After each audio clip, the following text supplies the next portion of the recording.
to trying to standardize and talking about the performance on a solar system. Inevitably, what's happening now is panels are getting more and more technologically efficient. Panels themselves will have chips in them that'll tell how that panel is performing.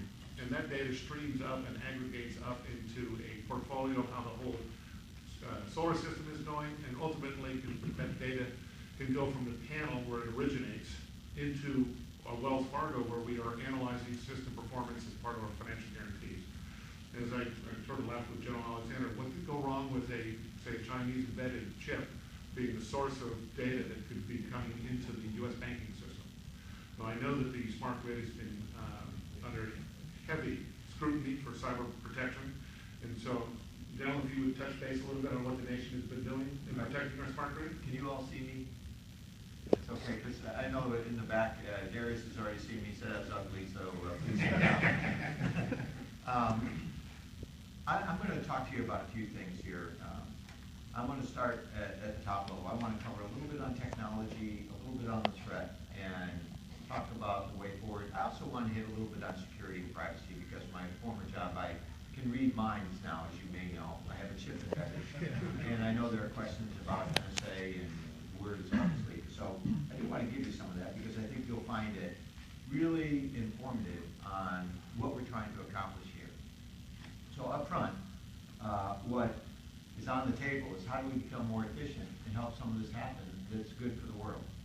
It's good for the small business because we can be much more efficient in getting approvals, we can track what's going on. I'm glad that PG&E is here. I think what you guys are doing will lead the energy market in this area, so thanks. When you look at what's going on technically, the amount of new information that's going to be created this year is more than the last 5,000 years combined. And part of that is all the information that's coming in from these new devices and information that's being stored is huge. The technical information, I'm glad that we have USF here and the former dean, because when you think about technology, it's doubling every 2 years. What that means is for students that are entering USF their freshman year, half of what they've learned by their junior year will be outdated. And when you look at the amount of jobs that are out there, the top 10 in-demand jobs this year didn't exist 10 years ago. App developers for the iPhone. The iPhone was put out in 2007. For the Android, for the cloud, all these jobs, all new. That means we're teaching students in school on technology that doesn't exist, for jobs that haven't been created, to solve problems we don't even know are problems. That's how rapid this is going. And there's tremendous opportunities. We were talking briefly about cancer and cancer research. Watson was created initially as an AI system or a smart system, and they used it to go against Jeopardy, the best Jeopardy players in the world. And of course, Watson won. It was no contest. Now that's a good gimmick. It's kind of like, Deep Blue playing chess and all these things.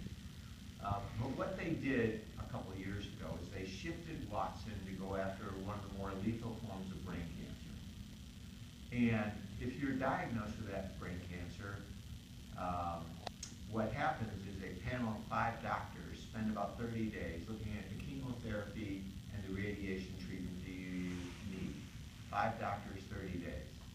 And this metastasizes so quickly that keeping up with it has been very, very difficult. With Watson, they were able to go from 30 days down to 9 minutes. This huge shift in technology is going to help us solve things like cancer and all that for the future. And as Dixon noted, as we start to do that, tremendous threats to all the devices on the network. And if you think about from Estonia in 2007 being disrupted for a few weeks by Russian hackers, Georgia being attacked in 2008 as part of a physical attack on Georgia by Russian hackers, to 2012, largely credited to Iranian hackers going after Saudi Aramco and destroying the data on over 30,000 systems, and then 350, a little more, disruptive attacks on Wall Street, the financial sector. You saw 2014 Target, Home Depot, Sony, all these attacks, and they are growing. And so now we have this Internet of Things, and the number of devices, the number of iPhones, and the number of mobile phones today exceeds the number of people on the planet. I know this because I have 16 grandchildren, and one of them has 2 phones. That's a joke, I'm sorry. I will slow it down for you. I know it's earlier. But it does. It's 7.6 billion mobile phones out there. Think about that. Some of you have one for work, one for home. A lot of you do. And these devices are growing. And I'm often asked by congressional members, why don't we slow down? Outlaw the internet was one of the comments. I really had that said by somebody from California. I thought, you do not want to say that publicly, especially in Silicon Valley, because actually what we're doing here will change the world for good. And what we're talking about here with the orange one, with XBRL, bringing all this in, will change the world for good, but we got to solve some problems. And there's 2 sets of problems. How do you solve a problem for the Internet of Things, which this becomes a piece of it, the smart grid and all the things that are coming together? And how do we protect civil liberties and privacy? The big elephant in the room that nobody wants to talk about when the former director of NSA is in here, which I appreciate, but we ought to put on the table. With the first, the good news is there is a path forward in cybersecurity. I think there's some great paths forward. There are some things that we have to break through. We have to get the cybersecurity community to present a comprehensive capability. In this regard, one of the things I told Dixon is, yeah, I'd absolutely like to come here because I am passionate about that as well. Solving the problem that's being put on the table for the smart grid, for the Internet of Things, is what we're all about. It's going to happen. Nothing is going to slow it down. The question is, can we provide the security for it using a more comprehensive system? And you see that coming out. And that deals with behavioral models, with a way of linking your firewalls, your end agent user devices, all your systems. And oh, by the way, what does it solve? It solves what Dixon was referring to on the smart grid, the Internet of Things. You've got to solve both. And we're partnering with GE and others to solve just that problem with their system called Predix, which I know you guys are familiar with, and now extending that into this whole area. I want to give you a couple of war stories because I find these to be really helpful in understanding. You know, I was the director when Snowden. We have a name for him. We used to have a golf ball. To show this to Dixon, and on the golf ball was his name, Rat Bastard. It was given to me as my retirement, a set of those. In 2013, I was called down to the White House, and I'll tell you, when I got to NSA in 2005, I had no idea that my job would involve going to the White House 2 or 3 times a week. I had no idea. I thought as a military officer, ideal to the DOD, maybe get to see the SecDef once every 6 months. Next thing I know, I come in, they say, oh, by the way, you're briefing the president on a topic you're not cleared for. And I thought, this is going to be one of the world's shortest briefings. Because I'm going to say, I'm not cleared for what you're going to hear. Any questions? Because I don't know what's got now. So I did get cleared. The vice president cleared me. And a couple days before, brief. And over the first 6 months, I was in the sit room probably 50 times. It was amazing. Fast forward to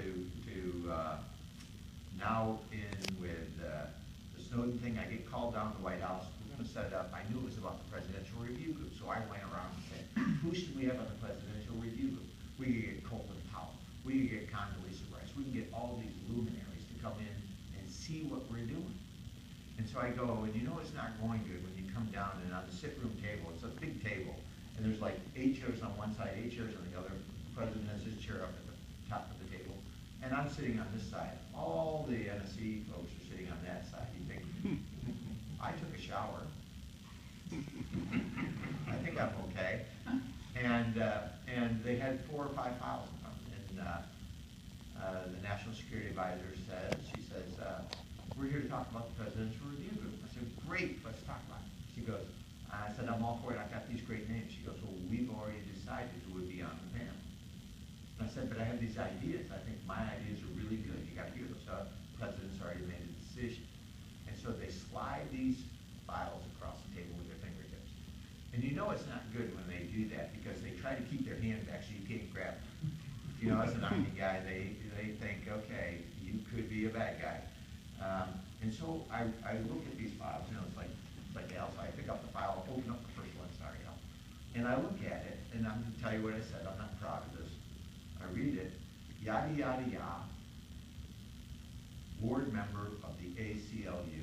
And I looked up, I said, you gotta be shitting me. These guys are suing us, and you're putting them on the guys to come and investigate and look at this? And they go, well, the president has made a decision. So I'm an Army officer, and I said, all right, roger that. So I go back up to NSA. The next morning, they're all in the my advisory board room. It's a big room. It's a big desk. It's bigger than the SIP room. And we have a table bigger than the SIP room. You know, you got all the agency guys have one bigger than the SIP room. And he's sitting way back there. And his arms are like this. And I thought, wow, I'm pretty good at reading body language. And he's looking at me like, you know, and I looked at him somewhat askance. And I said, well, you know, so I thought, well, here's what we'll do. We're going to be 100% transparent. We'll give them everything that we've touched in those data sets. This was the metadata program and the email program. They will get to see every case that NSA touched, used in the data, what happened. 100% file. Everything. And they were up there for over 5 weeks when they got to do that. And so I would read the first part, but I took all the senior people from NSA out of the room and let the young folks that ran it, the young folks like you who were running the program, they told me candidly what they did with the data, how they did it, how they shared it with the FBI, how they stopped terrorist attacks, what this was for. And so 5 weeks later, I come back into the room. And now the guy's body language has changed. And he comes walking around the table from, so you've got a little bit of distance, and my protection unit's not there, and I'm thinking, well, I'm in pretty good shape, I think I can take him. I'm all set. And he comes up and he grabs my hand, he starts, you know how some people shake your hand, really shake it like that? Well, that's what he shook my hand like that. And I thought, whoa, he's trying to take it out of the socket. And he goes, you and your people have the greatest integrity of any agency I've ever been to. I was stunned. You could hit me with a wet fish and gotten a lower response. And so I said, well, don't tell me. Tell the American people, tell the White House, tell Congress, and tell the people in NSA. And he said, I'll do that. So I'm going to read you this because I think it's important for you to have this as we go forward. And then I'll tell you the guy's name, and then you can look it up. And so I had it sent to me because I forgot to bring my card. That's why I was using the iPhone. I am connected. To say I was skeptical of the NSA is in truth an understatement. I came away from my work on the review group with a view of NSA that I found quite surprising. Not only did I find that the NSA had helped to thwart numerous terrorist plots against the United States and its allies in the years since 9/11, quote caption, great partnership between NSA, CIA, FBI, and the military. Tremendous working thing. And I wish you could see what I saw. I'm putting that right. But I also found it is an organization that operates with a high degree of integrity and a deep commitment to the rule of law. Signed, Jeffrey Stone, Presidential Review Group member, acting dean at the University of Chicago Law School, and a board member at the ACLU. Now, what he did stunned the White House and everybody else, because he came out and he said, not only did we find that everybody at NSA was doing exactly what we asked them to do, not one person was found doing anything wrong, but they're actually doing what you, the White House, Congress, and the courts authorized and asked that they do, 100%. In over 18 months of investigation, not one person in over 30,000 was found doing anything wrong. Now, none of that makes the press. Well, the rest of the story. So that program, that metadata program, did you know, was reaffirmed by Congress last fall and is still running today. Now, there is a change in it. It now is at the service providers, but NSA still has the same access and it still goes. And the reason is Jeffrey Stone, the board member of the ACLU, sat down with me and he called me up. He said, we need op-ed. And I said, are you crazy? You're a board member of the ACLU? You're way off on the left side, and I'm an Army officer way over here on the right side. I said, why would you want to do that? And he said, it's the right thing for the nation. Here's why. If we don't have a program like this, and we get hit, we're not going to have civil liberties and privacy. The best thing we can do for civil liberties and privacy is to run programs that are done like this with oversight from the courts, from Congress, and from the administration. Article 1, Article 2, and Article 3 of our Constitution. So why do I bring all that up? As we look at what we're doing here today and trying to set the case forward where we go, people are going to throw things out because they have parts of the truth. And what the American people need is the whole truth. And what we can help them do is to see what we're doing with the extensible business reporting language, what we're doing to secure it is good for our nation, and we can do this in a way that protects our civil liberties and privacy, ensures we get them the right amount of support, and helps our small businesses in a way that we haven't been able to do before. I have a bunch of war stories, and I know some of my former colleagues, and you know, there's a lot of great things that our country does in these areas that we can't talk about or they'd shoot me. They told me that when I retired. Now, having said that, I think this starts with us here today. How do we get this going? How do we get this going? So for Wells Fargo, thanks for pushing this, because I think, you know, when you look at what our country needs, what the world needs, we need a way of helping to push some of this into there. And if we can do what Dixon and Al said about tracking and helping small businesses, getting them funding, having a language that does that, the top half of the sword, I believe we can handle the bottom half, the cybersecurity, and do it in a way that the American people would be proud and that would set the standards for the rest of the world.